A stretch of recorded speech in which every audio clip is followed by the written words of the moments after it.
Mama let me sip the 40. I was just a shorty. Then I started spitting garlic, and they said record me. I feel like this was for me. This my story. Yeah. Hey, thanks guys. Again, we're back with another episode. So with the NBA coming back in July, how will this affect the seeding of the playoffs, and how will this affect every team that's being hospitalized in Orlando? Not hospitalized, but being put in Orlando for a few weeks, for a few months until the playoffs start. We got so the seeding right now is 22 teams in NBA. So in the West, I believe it's 13 teams compared to like 8 or 9 in the East, something like that. 9 in the East and 13 in the West. And then with the bottom teams, you have like in the West, you have the Trailblazers, the Pelicans, and Memphis all fighting for, and the Kings all fighting for a playoff spot. I believe that they want Zion in the playoffs. That's a moneymaker. I believe that Portland also should get in. I believe John Morant should get in because he was the rookie of the year with the simple amount of size he had. But what are you guys' thoughts on this with the NBA coming back starting July 31st and it being 22 teams coming forward? Chris, let me get your thoughts on this. So I want to start by saying I'm glad it's the 22 teams they picked. I'm glad that they decided not the full 30. I'm just kind of shocked that they're not having the full 30 to end the regular season in some capacity, or at the same time, why would those 8 teams even bother playing? I didn't want to see a situation where there was a play-in where teams who had no business being in there were in it. But I think that there's so many variables that go into this now because so many players, and we talked about this before we went on the air, it's like so many players didn't have access to gyms, right? Not everybody's LeBron who lives in a mansion in LA and has like probably 3 or 4 basketball courts in his house, right? A lot of these players are on 2-year deals. They're living in condos. They're living in apartments. They didn't have places to work out and work on their skills. So this just becomes a matter of who had access to stuff and who didn't, who's more developed from a skill perspective. It's very difficult in the game of basketball to develop that rhythm. You saw the Lakers, they were starting to hit their stride towards the end of the year. LeBron was starting to come on strong. People were saying, oh, maybe LeBron for MVP. All that's gone. So all the momentum that these teams were on, like the Clippers and their lack of chemistry, we don't know what that deal is. Maybe the Clippers are going to figure this thing out. Who knows? Maybe an 8 seed randomly had 12 players who were close enough locally to a gym that they all could work out, surprise people and be the team that goes to the final. I have no clue. I mean, I don't bet in general on sports. But I'll tell you what, if I was ever going to bet, like if I ever pick a time never to bet, it's like right now. You have no idea. You have no idea what anyone's going to do going into this. Okay, so you're going off of like, so you're saying that these teams, we never know what can come out possibly. It's pretty much up for grabs. I think that the identities that these teams, it takes a full season to develop your identity. Unless you were a team like the Heat a couple years ago or the Warriors, where you've won a couple titles, and some people leave in free agency, but for the most part, it's the same core group of guys. It takes a full year to develop that chemistry, to find the sets that work, to find the rhythm, and to go out of that for 3 or 4 months and now not have a home facility. I mean, we're all human beings here. Can you imagine being locked in Disney World and not being able to go on the rides and see your family for 3 months? Like, that's not going to affect you? Come on, man. This is crazy. This is unprecedented. How can we expect how any of these guys are going to react? I think LeBron's going to be an animal because he's just that dude, right? And I think there's certain guys who have that. But a lot of like NBA playoffs is the role players. How can you count on any role players given how murky these situations are right now? I have no idea what to expect. Hey, Dan, what's your thoughts on this, buddy? First of all, cue the music.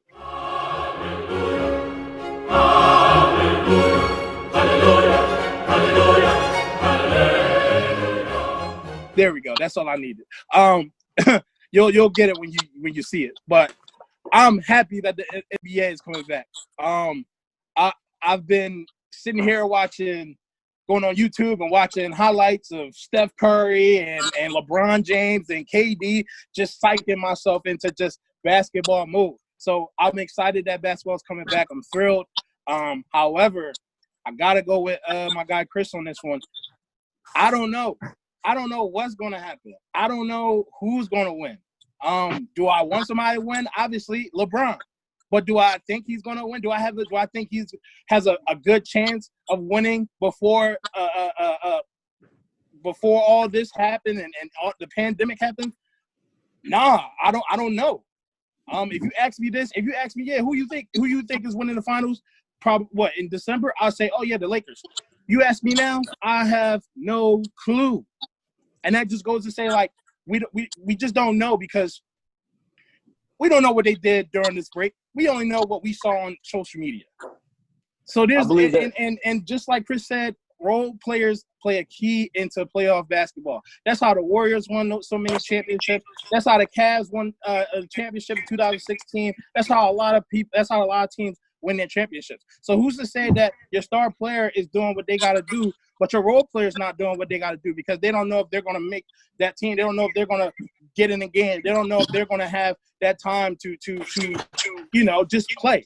So honestly, I have no idea. One thing I do want to say and point in is that I saw this on Bleacher Report that during the games they were going to put 2K NBA, NBA 2K crowd noise. I think it's bogus. Okay. I wouldn't want to hear that, and the reason why is if I wanted to play 2K and I wanted to hear the crowd noise, I'll play my career. I don't want to hear that.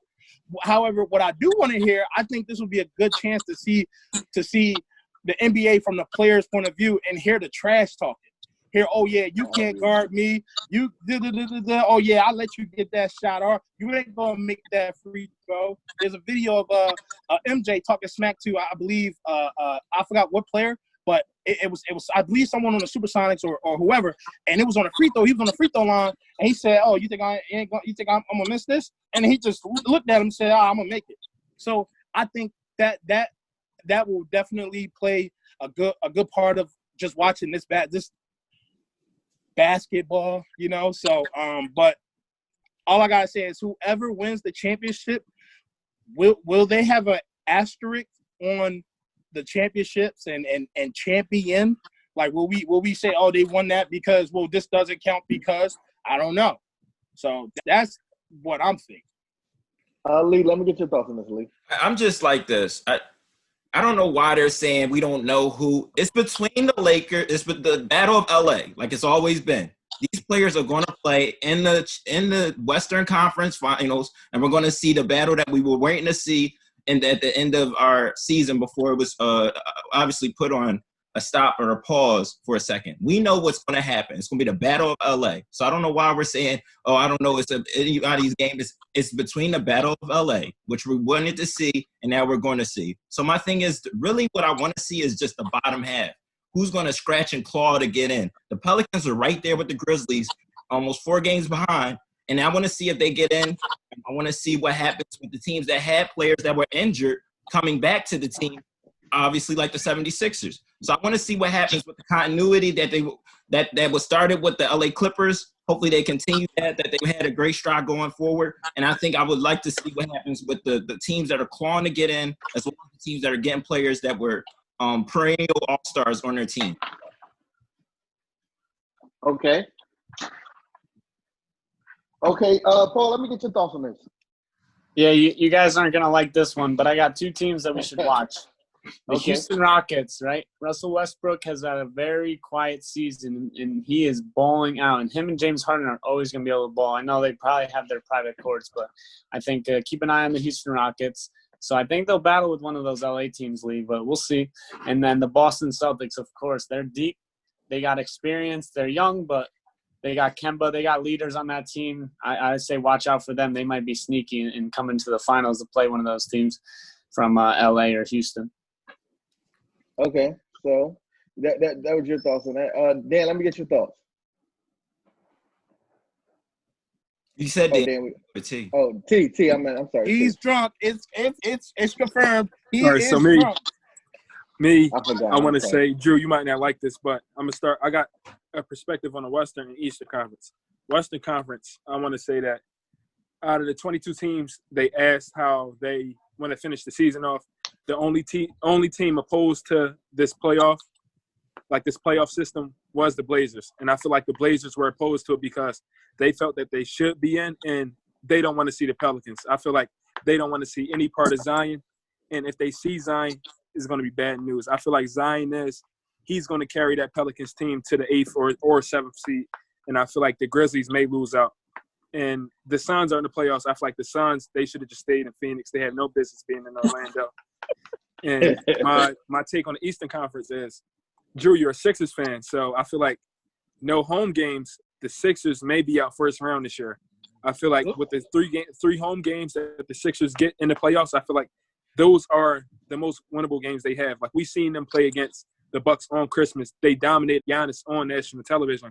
And I feel like with everybody playing at a neutral site with no fans, no home court advantage, I feel like the Sixers, Joel Embiid and Ben Simmons, they won't be able to get it done against the Boston Celtics. Hey, T, don't forget, he tricks you into thinking he's a Sixers fan. I'm a Ben Simmons fan. No, Drew is definitely a Oklahoma, Golden State, Brooklyn Nets fan. No. I'm Kevin Durant fan and a Ben Simmons fan, okay? That's it. You sure? Yeah, I'm sure. And I will say, let me add this one thing. The Lakers will be the eventual champs. And I feel like when we do win, the only asterisk will be next to LeBron's legacy, not to the 2020 NBA champions. I feel like they will say that the shorter season I agree with allow that. LeBron advantage. I think they're going to talk down on LeBron if he does win. I do. I don't believe that we can't just give it to the Lakers because they won one time and the Clippers beat them 3. All right, let me add this. And then the Clippers blow them out 2 of them 3 games. So I don't feel – go ahead. 3 games. The Clippers beat them twice. Yeah. And 2 times they didn't play with Paul George. Paul George and Kawhi Leonard, I feel like Paul George, he takes away from the team. I feel like he plays poor. I believe one of the last games of the season they played against the Sixers, and he shot like 6 for 16. I feel like with him and Kawhi not playing together as much as compared to LeBron and AD playing together every night, I feel like Paul George, he adds an unknown aspect, and that'll get the Lakers the advantage over them. I think to that point too. I mean, look, I don't like talking about LeBron James regular season losses, and I've talked to Drew about this for a number of years because I don't care. LeBron James and the Heat lost to the Knicks 3 times. I'm a huge Knicks fan. In 2013, you know what happened to that Knicks team in the playoffs? They got bounced by Indiana in the semifinals. Okay, we're comparing the Knicks to the Clippers. Regular season games. We're comparing the Knicks to the Clippers. The Knicks. You got to wait for all. My bad. You go there. Hold on now. The Knicks, who were a 55-win team and had Carmelo, and they had Tyson Taylor. They were a deep team that year. I'm just saying. I don't care about regular season games. LeBron and AD aren't trying till March. And in the last week of the season against Milwaukee and against the Clippers, Boston, right? We saw them starting to turn it on. It was, come on, bro. You tell me that's the same Laker team that was going to play the Clippers in the playoffs? There's a difference. Now, I just don't know what that team's going to look like because I believe LeBron, like his whole thing is to turn it on March into April to find that rhythm. That all gets thrown off now. That's why I'm so up in the air about things. But I also think, to like Paul's point, with Houston, that's a team that can just run in and gun with their personnel. Skill is like lost. Houston can get out of the West if they just play run and gun in the first 2 rounds. They can get out of the West because of the rust on other teams. Yeah, I would watch out for them. And Russell, for once in my life, I'm actually saying this about Russell Westbrook. He actually started playing better towards the end. You know what I'm saying? He was actually getting better. And he actually started to find his rhythm because in the beginning of the season, he was missing layups, missing dunks, missing everything. He already missed 3-pointers in mid-range. But now he's starting to make everything, even layups and dunks. So he's dominating. I believe that Russell was coming on to and feeling his stuff. And maybe we don't know how the East will play out. Giannis versus LeBron, Giannis versus Kawhi, the James Celtics versus Giannis. We don't got to worry about Giannis. Or maybe Embiid versus LeBron. You never know who will come up. You know. Oh my God, Paul's Anthony Davis, LeBron James. The practice scrimmage the night before the final start when like LeBron says, "Embiid, hey, can you check me because I got to go against Giannis tomorrow in the actual final." Because he's staying in Orlando. I got you, buddy. All right, well, man, thank you guys for watching our show. This concludes it. Make sure you like and subscribe to our Instagram, YouTube, share on Facebook, and Facebook. Yes, please. Thank you guys, Paul and Chris, for coming on this week. Thanks for having us. Yeah, thanks for having us, guys. This was awesome. Shout you out. That's Lee. He's a teacher and he does that with his kids. You know, it's the craziest dance ever. But thank you guys for watching and subscribing to us, and thanks for coming aboard.